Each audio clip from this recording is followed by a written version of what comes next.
une très bonne nouvelle pour l'équipe de la Côte d'Ivoire à 18 jours de la CAN. L'équipe de la Côte d'Ivoire met tout en œuvre pour arriver dans les meilleures conditions au coup d'envoi de la CAN 2023. La fédération a finalement pu régler un problème majeur en vue de la compétition. À la recherche d'un nouvel adversaire après le retrait du Mozambique, la Côte d'Ivoire a annoncé avoir conclu son dernier match de préparation avant d'accueillir la CAN 2023. Le pays hôte de la CAN 2023 débutera son regroupement le 2 janvier avec son camp d'entraînement à San Pedro. Avant d'ouvrir le bal contre la Guinée-Bissau le 13 janvier, l'équipe de la Côte d'Ivoire aura l'opportunité de tester sa stratégie et sa cohésion d'équipe lors d'un ultime match amical. Cependant, ce ne sera pas contre les Mamba qui se sont désistés, laissant ainsi l'équipe de Serge Aurier dans une situation délicate. L'équipe de la Côte d'Ivoire aura son sparring partner.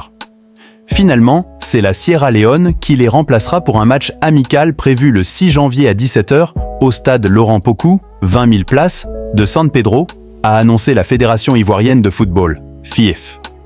Ensuite, l'équipe retournera à sa base à Abidjan le 7 janvier, où les éléphants s'installeront à l'hôtel Maison Palmier. Cet endroit servira de quartier général pour la suite de la préparation, offrant un environnement propice aux derniers ajustements avant le début du tournoi continental. En amont, Jean-Louis Gasset, le sélectionneur de l'équipe de la Côte d'Ivoire, a déjà dévoilé une présélection de 54 joueurs. Le technicien français a accordé sa confiance aux joueurs qu'il a déjà utilisés. Parmi les 44 présélectionnés, seuls 4 ne font pas partie de cette liste initiale. Wilfried Kanga, Wilfried Canon, Souleymane Doumbia et Jean-Eudes Aoulou sont les absents. Parmi les nouveaux appelés, certains ont été convoqués mais n'ont pas encore eu l'occasion de jouer sous la direction du Français. Les gardiens Ira Tapé Eliezer, Mohamed Koné et Issa Fofana font partie de ces joueurs. Ismaël Chester Diallo complète cette liste. Armel Zohouri, Christopher Operi, Arnaud Kofi Kwao, Evan Guessant, Benny Traoré, Bamo Abdoul Meïté et Nanguessan Serge font partie des joueurs potentiels qui pourraient représenter les éléphants lors de la CAN à domicile.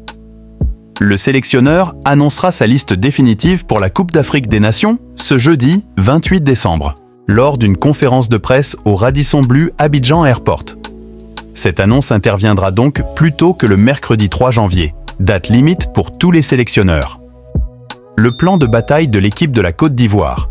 Par ailleurs, Sébastien Haller, 21 sélections, 10 buts, l'attaquant vedette des éléphants, est blessé à la cheville et très incertain pour la CAN.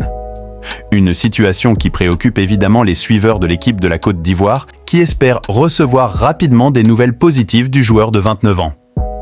Toute la phase de préparation se concentrera à San Pedro, les joueurs et le personnel arrivant le 27 décembre 2023.